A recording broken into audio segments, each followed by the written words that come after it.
talk about Justin Herbert and the Los Angeles Chargers. This team needs to make an offensive change as soon as possible. I'm not saying go out there and fire Greg Roman. This is not fire Jim Harbaugh. It's none of that. No one's going to go out there and make those moves. Coach Harbaugh has been very good, in my opinion, coming back over from the college level. What concerns me with the Chargers long term for this season is the health and the fact they do not have weapons on the perimeter to stretch the field.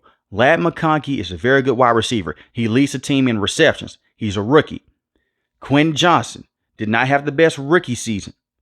He comes over to this season, he looks better because he's able to catch the football. Neither one of these guys are true number one options. They need to go out there and make a trade to get a wide receiver. Justin Herbert has played with Mike Williams. He's played with Keenan Allen. We know that Justin Herbert can go out there, take the top off the defense. He can sling it with the best of them. From a talent standpoint, he's one of the best quarterbacks in the NFL. The problem that I'm having right now with the Chargers, they rely too much on the run game. And now teams are stopping the run game because it's the same generic plays from Greg Roman. It's a run up the middle or it's a stretch to the outside. That's it. And I'm starting to see why Raven fans were happy that they moved off of Greg Roman with Lamar Jackson. And this is not me saying that Greg Roman is a terrible offensive coordinator, but he is limited with this roster. And he's a limited offensive coordinator in general because he relies so much on the run game. In theory, I understand what Coach Harbaugh wants. Go out there, run the football, take care of Justin Herbert. But it's more than just that. The top teams in the NFL, they have receiving threats. We could talk about the Kansas City Chiefs, all the injuries that they're dealing with. They still have Travis Kelce. They still have a rookie that can go down there and take the top off the defense in Xavier Worthy. Ladd McConkey's not a bad player. Neither is Quentin Johnston. But the best wide receiver is Quentin Johnston. You're going to be in some trouble. Will Dissly was the leading wide receiver against the Arizona Cardinals, and he's a tight end. 81 receiving yards. Excellent game. But he's known to be a blocking tight end. He's not known to go out there and to be a receiving target. You look at a guy like Joshua Palmer, 63 yards on the day. That was it. Jalen Reagor, you call him up from the practice squad because you're decimated with injuries. Quentin Johnson was not able to play against the Arizona Cardinals.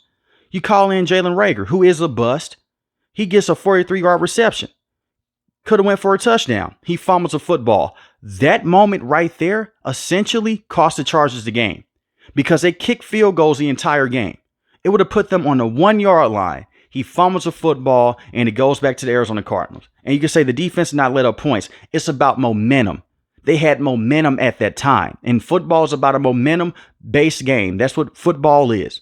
Whoever has the momentum going in. That was a huge play for the Chargers. You take that deep shot. Now the Cardinals for the entire game, they're not going to go out there and stack the box. And I'm not trying to go out there and 100% blame Jalen Reagor, but that was a turning point in the game early on. We could talk about how horrible the referees were on both sides of the football, especially late in the game, what they call with Cam Hart. They basically said it was unnecessary roughness.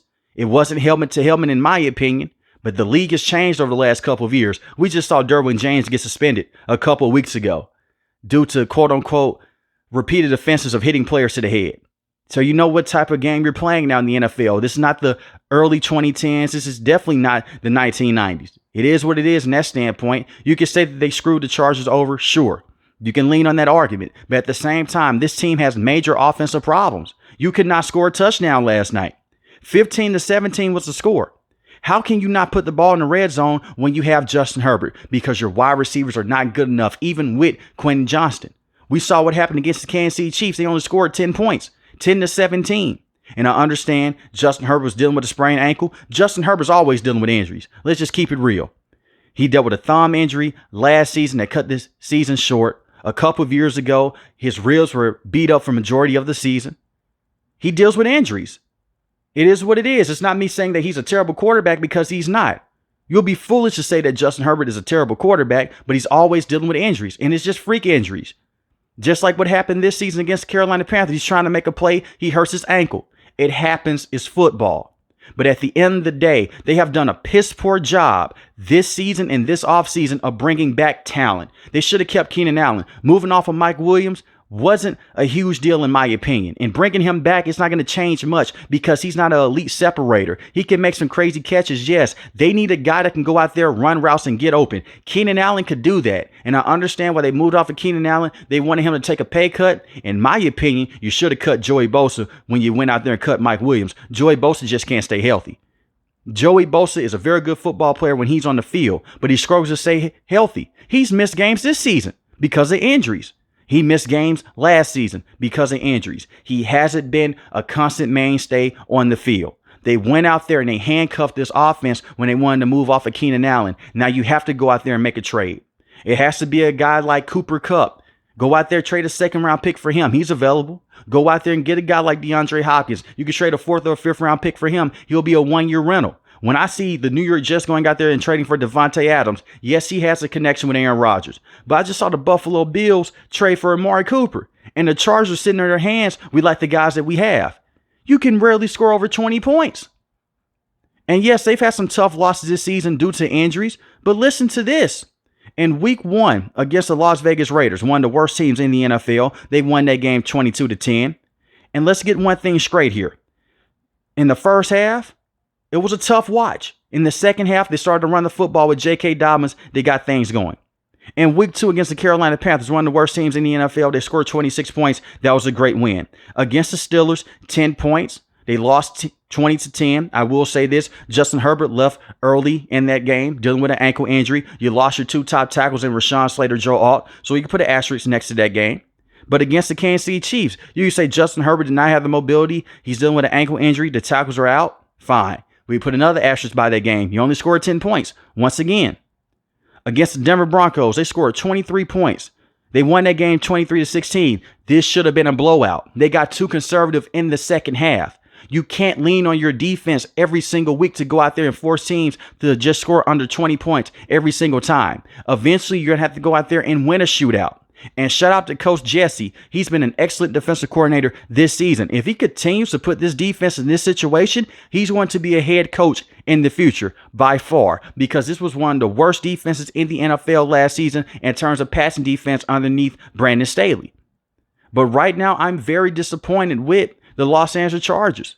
And Justin Herbert has played very well, but he hasn't played like a top quarterback in the NFL due to the lack of weapons. Will he miss throws? Yes. I'm more so concerned about him long term due to these injuries.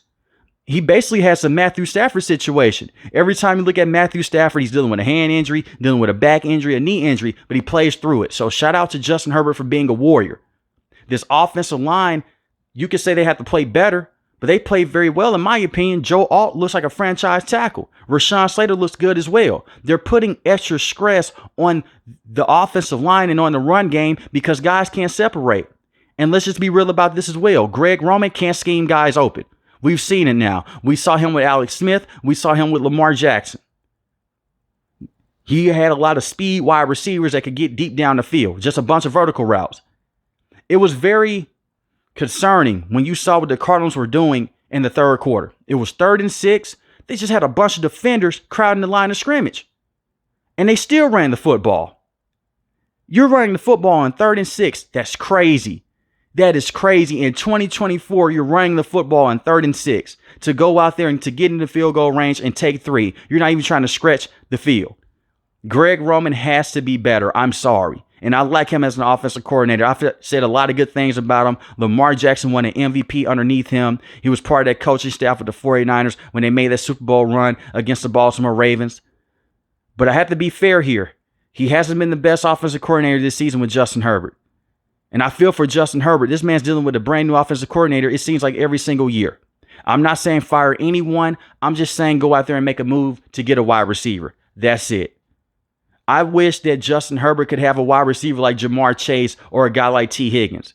I wish that he could have a wide receiver like Malik Neighbors to go out there and get open with a snap of a finger. But they don't have that guy. And once again, I'm not trying to disrespect the wide receivers in that room. I'm not trying to disrespect Will Dissly. They just need one. They just need one guy that can come in and command that double team, command that respect.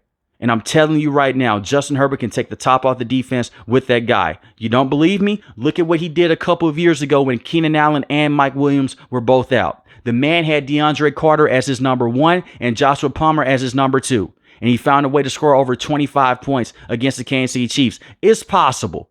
He can go out there and he can sling the ball with the best of them. They just have to go out there and get him some more receiving help.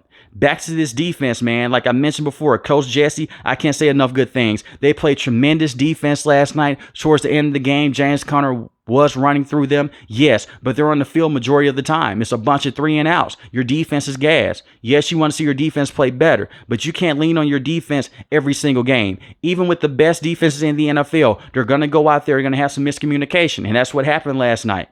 Unfortunately for the Chargers, the referees gave them zero help last night, especially when it came down to the Cardinals getting to field goal range. Personally, for me, that shouldn't have been an unnecessary roughness call. And there was a lot of pass interference plays on the Cardinals they did not call, and the same with the Chargers as well. I don't have a dog in the fight.